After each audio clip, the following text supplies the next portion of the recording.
Hey everybody, welcome to another episode of Hey Nonprofits Raise More Money. Jason and I today talk about why overthinking things can only get in the way. We have this famous phrase that we like to use, paralysis by analysis.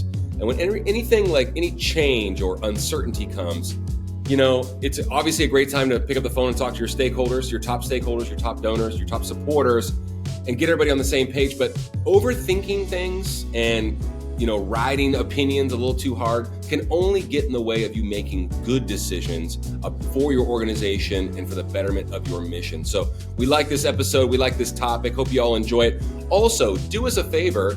Go ahead and text HGA to 73747. We have a really cool new text platform.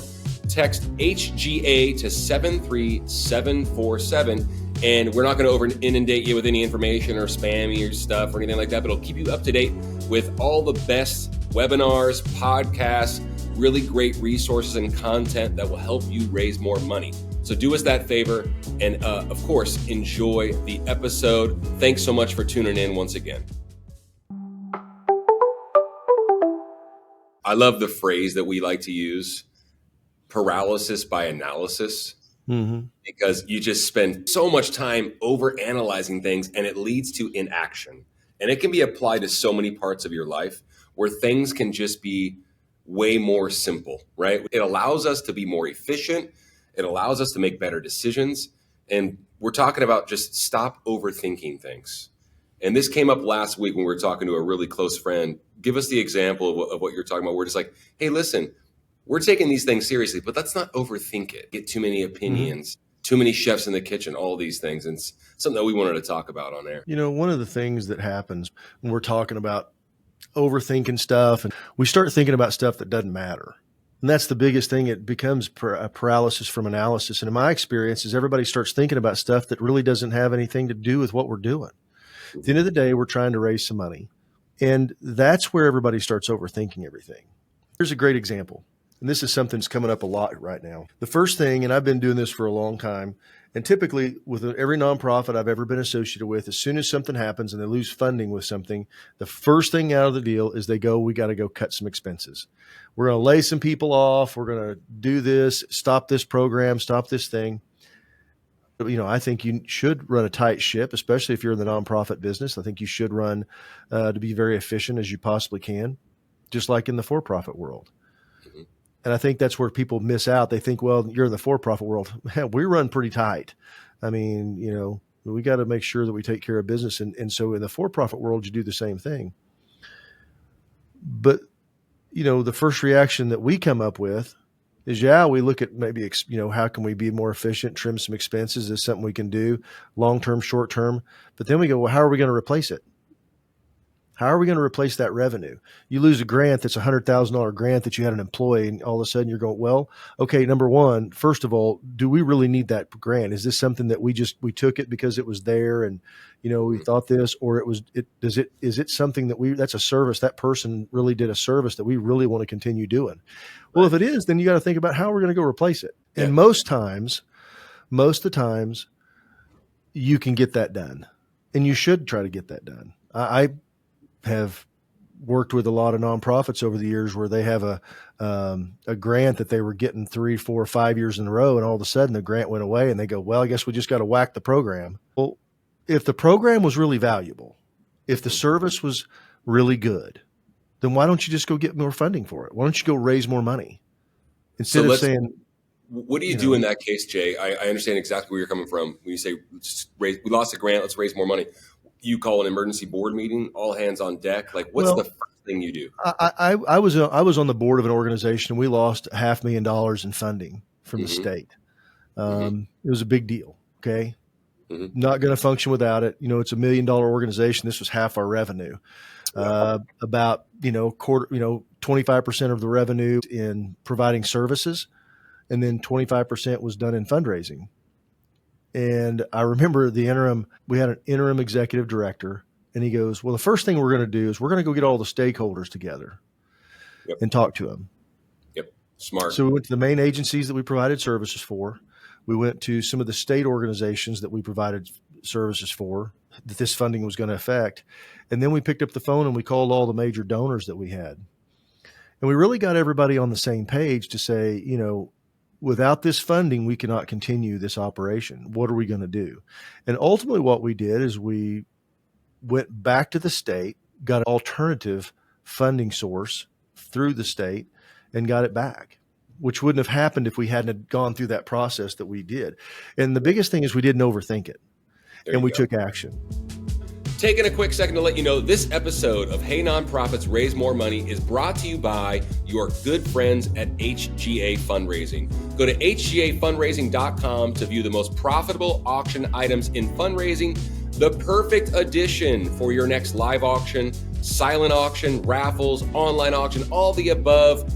Donors want really cool things to bid on. Make sure that you have some awesome trips and experiences at your next event, and you can acquire those with no upfront cost, seamless integration at hgafundraising.com. Just a fun-loving group of folks to work with. The best in donor fulfillment, really great trips and experiences that you can use to help you raise more money at your next fundraising event. Now, back to the episode. Without this funding, we cannot continue this operation. What are we going to do? And I remember very clearly sitting in a boardroom. We're having a board meeting, and somebody wanted to table it for 30 days to think about it some more, to talk to somebody else. And I don't remember what it was about. Of course, me being me, I just said, why? Why are we going to wait 30 days when we don't have 30 days to wait? 60 days, this thing's out of business. Yeah. And it's like they hadn't really thought that through because, and she was a very thoughtful board member. I mean, very thoughtful. Yeah, this is not. And I think that sometimes we have to realize that just because somebody gives us something doesn't mean, and they're a great board member and they, are a great donor and doing all this, that we start overthinking it because we're thinking, well, what if she doesn't like what I do? And what if we don't go the way she wants us to? And she wrote us a, $20,000 check last year. What happens if? Well, in this case, the organization was going to be bankrupt. So we had to go find some money. And, we had some reserves, but it was going to be a death spiral. Yeah. And so we had to bridge that gap and bridge it really fast and take some action. And I think that sometimes everybody overthinks it. They overthink what they're going to do. They overthink how somebody's going to react. They overthink what they think somebody's going to say before they even ask them. And this was, this was a political thing. Okay. The funding got pulled because of politics, not because the services being provided were not phenomenal. And in fact, that's how we got the services back. We put together a chart that showed how many constituents this was being served in every district, in every Senate district in the state of Oklahoma. That's where I'm from, is Oklahoma. And we took it back, and I literally had this guy, and he goes, 300 people used this last year? Yeah. He goes, okay, I'm a yes. You have to put a plan in together. But what happens is everybody starts overthinking the plan. Yeah. And at the end of the day, maybe you don't have to overthink it. Maybe, do we need to cut this plan? Do we need to do this? Why don't we get a hold of some of our biggest fans, our biggest donors? Why don't we get our board members, maybe even just our executive board? Maybe we don't need the full board immediately to come up with this, and kind of go through this. Mm-hmm. Who are the stakeholders that are in place? Who are the clients that are being served, or whatever that may be? Is this something that we need to keep? Because if we just do it based on funding, well, then we're basically just up to somebody else's opinion on what we should do, and we're getting far away from our mission. But if it lines up, if we're doing something and this lines up with our mission, this falls into what we do, and we want to keep providing this service, and we need to go find this for 5 employees who are going to be lost off this grant, then we got to go to work. Yeah. And sometimes you can do things like what I would call a bridge donations. You go to your big stakeholders and say, look, we need it's going to cost us $50,000 to fund the next 90 days of this while we get some new funding secured. Yeah. Would you be willing to invest in that? You're going to figure out real fast if this is something that's viable, or if it's something that's maybe, quite frankly, sometimes maybe it's past its prime and you got to reallocate that personnel somewhere else. Totally. So, it's a good time to audit as well. When those things come up, sometimes they come up for a reason. Sometimes it's unwarranted and it's unfair, and I get it. And there's uncertainty. Mm-hmm. There always is. And I don't mind peeling the curtains back. I feel like we were kind of overthinking a few things. And I feel like we just have had a breakthrough with our company, and nothing came down the pipe that was horrible. What I'm trying to say is this happens to everyone. where the rug gets pulled out from underneath you, or Yeah, and you it's have a major client that says we don't want to do business with you anymore. You don't know why. yeah, I mean exactly. You have a big donor. You could have a donor that's been giving you $25,000 for the last 5 years, and all of a sudden they go, yeah, you know what, I'm going to do something different this year, or it's 50,000 or 100,000. Yeah. What are you going to do? Are you just going to go, well, guess we're just going to cut some stuff? I guess that's where what my whole thing is, and I'm going to hit the elephant in the room. There's a lot of stuff coming with politics in giving that happen through federal and state agencies. And it's always going to be that way. It's been that way for the 200 years this country's been in existence, 250 years. It's not going to go away. Yeah, good call. So instead of just sitting back here and complaining about it and going, well, golly, this guy, they're cutting our stuff and they cut this grant and they're doing all this stuff and they don't know the work. If the work is valuable and it's something that people are willing to invest in, they will invest in it. Yeah.